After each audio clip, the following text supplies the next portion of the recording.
இல்லை கோயில் போறவங்களா வாங்க மோரை குடிச்சுட்டு போவீங்க. இல்லை ஓடியாங்க ஓடியாங்க மோர் மோர் முடிய ஓடியாங்க.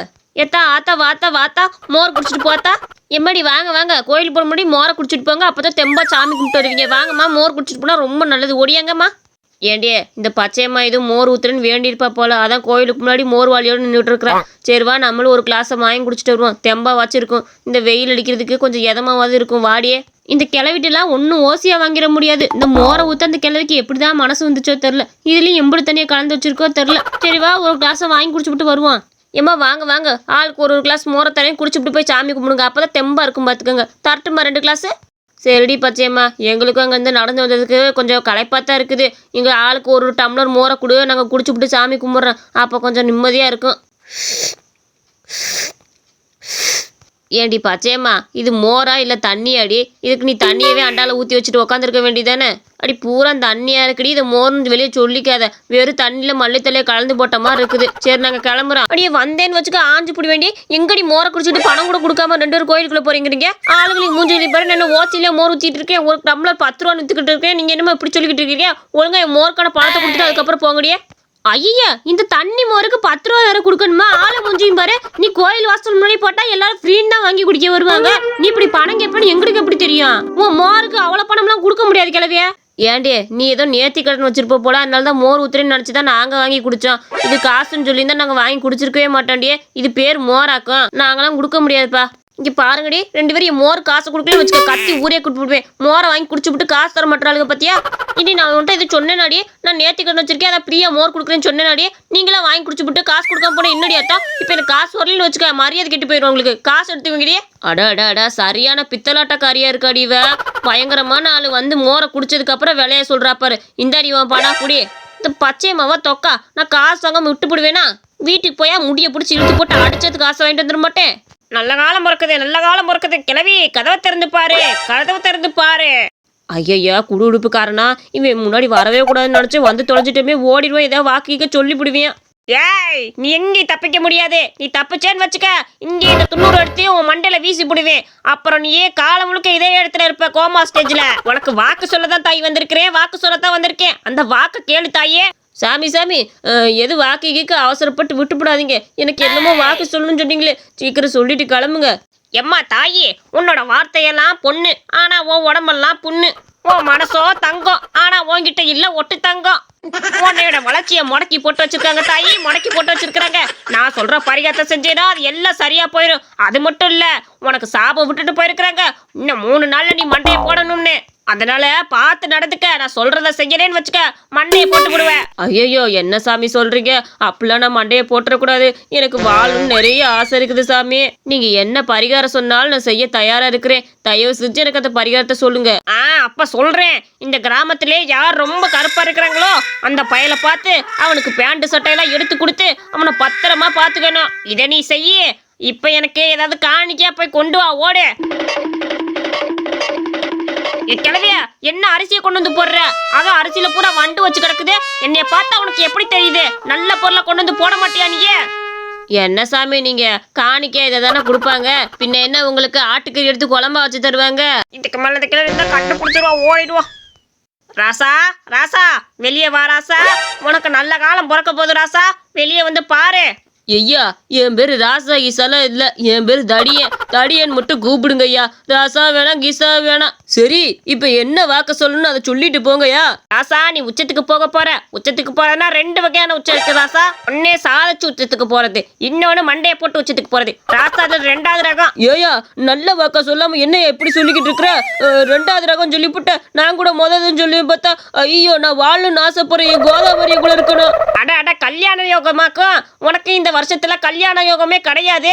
நீ 50 வயசுக்கு மேலதான் கல்யாணம் பண்ணணும்னு விதி சொல்லியிருக்கியா? விதி சொல்லியிருக்கு. அதுக்கு கீழே உனக்கு கல்யாணம் ஆகாது. வேணா 60ஆம் கல்யாணம் கண்டிப்பா உனக்கு நடக்கும் பாத்துக்க. நான் சொல்ற பரிகாரத்தை செஞ்சேன்னு வச்சுக்க கண்டிப்பா உனக்கு எல்லாமே நடந்து போறோம். நீங்க கேட்குற அளவுலாம் என்கிட்ட பணம் காசுலாம் இல்லை. பாத்தீங்களா, நானே ஓட்டு வீட்டில் குடியிருந்துட்டு இருக்கேன். நீங்க என்ன பரிகாரம் சொன்னாலும் என்னால் செய்ய முடியாதியா? ஏதாவது ஈஸியான பரிகாரம் சொல்லுங்க. காசு கண்ணிலாம் என்கிட்ட எதிர்பார்க்காதீங்க, நம்மளால கொடுக்க முடியாது. இப்ப என்ன கட்டுற காசு இல்லைங்கிறானே. நான் உனக்கு ஒரு எளிமையான வழி சொல்றேன். என்னப்பா, எலுமிச்சம்பளம் இருக்குல்ல, அதை ரெண்டா நறுக்கி ஏதாவது ஒரு கிளவி வீட்டு முன்னாடி போட்டுக்கிட்டு வந்துரு. அடுத்த நாள் உனக்கு இருக்க தோசை மூரா கழிஞ்சு அந்த கிளவிக்கு போயிடும். சரியா? ரொம்ப எளிமையான பரிகாரமா இருக்குது. இந்த பரிகாரத்தை நான் கண்டிப்பா செஞ்சுறேன். அப்ப என் கோதாவரியோட நான் சீக்கிரம் 42 வயசுல கல்யாணம் பண்ணிக்குவேன். இல்ல அது காலத்தோட கணக்கு. எப்படியோ இந்த பரிகாரத்தை செஞ்சு விடணும். எந்த கிளவி வீட்டு முன்னாடி போறது தெரியலையே. எல்லா கிளவியும் நல்லா சண்டை போடுறவளுகளா இருக்காளுங்க. எவள்கிட்ட சிக்கணும் நம்மள பஞ்சர் பண்ணி விடுவாளுகளே.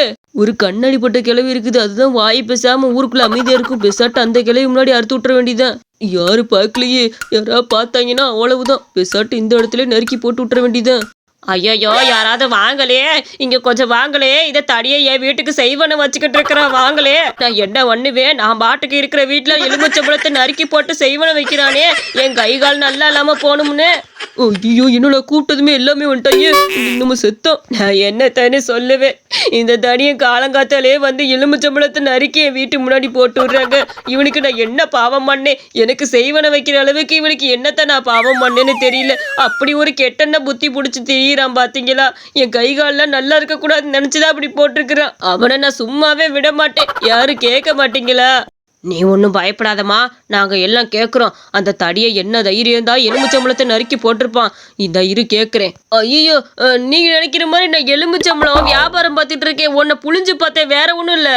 ஏங்க, எலுமிச்சம்பழம் வியாபாரம் பார்க்கணும்னா நிறைய எலுமிச்சம்பழம் வச்சிருக்கணுமே. ஒரு எலுமிச்சம்பழத்தை விட்டு எடுத்துட்டு வந்து இந்த அம்மா வீட்டில் புளிஞ்சு விட்டு இருக்கிறீங்க. அந்த அம்மா உங்களுக்கு என்ன பாவம் செஞ்சிச்சு இப்படி இருக்கிறீங்க?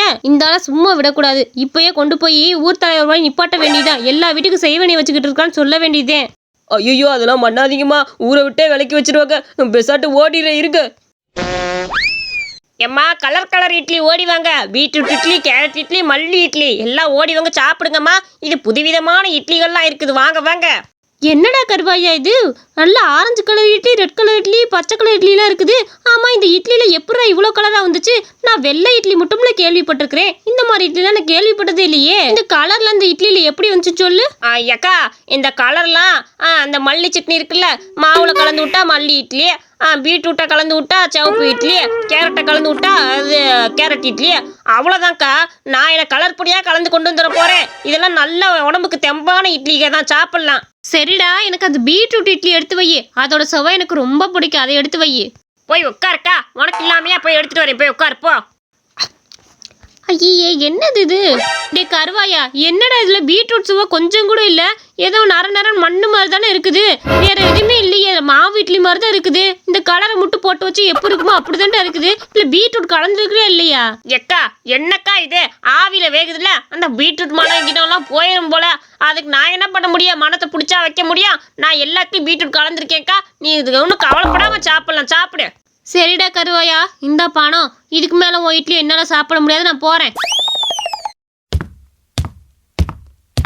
ஏன் கருவாயா, என்னது இது? கலர் கலராக இட்லி வச்சிருக்கிற? எனக்கு தெரிஞ்சு போச்சு. எப்படி நீ கலர் பொடி தானே கலந்துட்டு வந்திருக்கிற.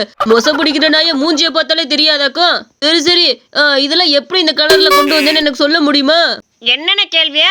இதில் மல்லி அரைச்சி ஊற்றினா மல்லி இட்லி பச்சை கலராக வந்துடுது.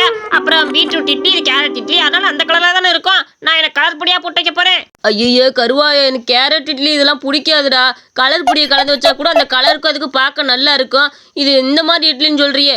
நான் இல்லைன்னா நேரம் 10 இட்லியை தின்றுருக்க மாட்டேன். சரி வேணாம், எனக்கு விடு. ஐயோ, வேண்ட சொல்லலைன்னா சாப்பிடாம போயிடுவானே. இவன் எப்படி நிறைய இட்லி திம்பானே. வியாபாரம் போயிடுச்சு, சொல்லிடுவான். என்ன நீ சொன்ன மாதிரி இது கலர் பொடி போட்ட கலர் இட்லி தானே? நான் தான் அப்படியே சும்மா எல்லாத்தையும் சொல்லி அப்படி ஏமாத்திட்டேன். அப்படின்னா சாப்பிடுவாங்க. நீ தாராளமாக அதை சாப்பிடலாம். அடு என் ராசா குட்டி, இப்படி வாடி வலிக்கு. இப்போயே உன்னை போலீஸ்ட மாட்டி விடுறேன். இந்த கலர் பொடியில சாப்பாடுல கலந்து கூட சொல்றாங்க. அப்படி நீ கலந்தா வச்சிருக்கிற. என்ன தைரியம் உனக்கு? என்ன திமிரு? உடம்பு பூரா திமிரு உனக்கு. இப்ப பாரு நான் போய் எப்படி போட்டு கொடுக்குறேன்னு. ஐயோ, இந்த நீலமுக்கன்ட்ட நம்ம தேவையில்லாம சொல்லிவிட்டோமா? இந்த நீலமுக்கை போய் சொல்லி கொடுத்துருவானே. ஏதாவது ஒரு வழியை கட்டணுமே. கருவா குட்டியே, என்னடியே இட்லிலாம் கலர் கலரா போட்டு வச்சிருக்கிறா? பரவாயில்லையே, உனக்கு கூட மன தைரியம்லாம் இருக்குது இட்லி கடை போடுற அளவுக்கு. கருவாயா, அண்ணன் 2 இட்லி எடுத்துக்கிறேன்டா. சாப்பிடணும் போல இருக்குடா. தடியண்ணே, என்னன்னு இது கேள்வி? இந்த கடையே உனக்கு கொடுக்கலான்னு தான் வச்சிருக்கிறேன். நீ கோதாவரிக்கும் சீக்கிரம் கல்யாணம் பண்ணிக்க போறீங்கல்ல, அதுக்கான பரிசை நான் கொடுக்க வேணாமா? அதுக்காக தான் இந்த கடையை நான் ஆரம்பிச்சு வச்சிருக்கிறேன். இதை இனிமேல் நல்லா கொண்டு போறது உன்னோட பொழப்பு. கோதாவரி அக்காவை நல்லா பார்த்துக்கணும், சரியா? அதுக்காக தான் நான் கொடுக்குறேன். அந்த அக்காக்காக மட்டும்தான் கொடுக்குறேன். நல்லா பார்த்துக்கனே. கருவாயா, உனக்குள்ள இவ்வளோ நல்ல மனசா?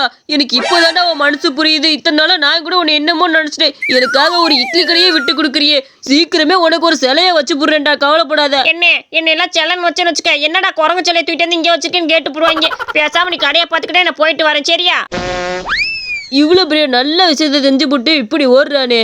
எங்க அருப்புக்குட்டி எவ்வளோ தங்கமான மனசு. இங்க ஒருத்தர் இருந்தான்ல, அவன் எங்க?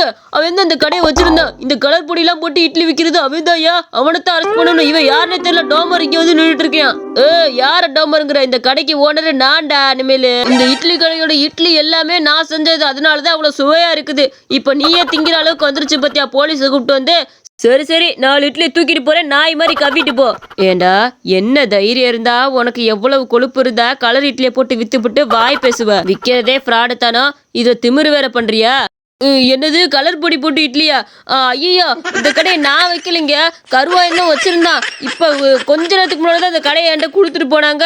மற்றபடி ஒன்றும் கிடையாது. ஐயோ, இவனு சும்மா விடாதீங்க. இவன் வாயிலேருந்தே வாக்குமூலம் வந்துருச்சுல, இவன் கடைன்னு. இனிமேல் விடாதீங்க. தூக்கி ஜெயில போடுங்க. கலர் இட்லியை வித்துவிட்டு கிடக்குறியா இவெல்லாம்? இவனுக்கு என்ன தைரியம் தான் திமுரு அதையும் சொல்லிவா பாருங்க. இவனை அரெஸ்ட் பண்ணி ஜெயிலுக்குள்ள போடுங்க.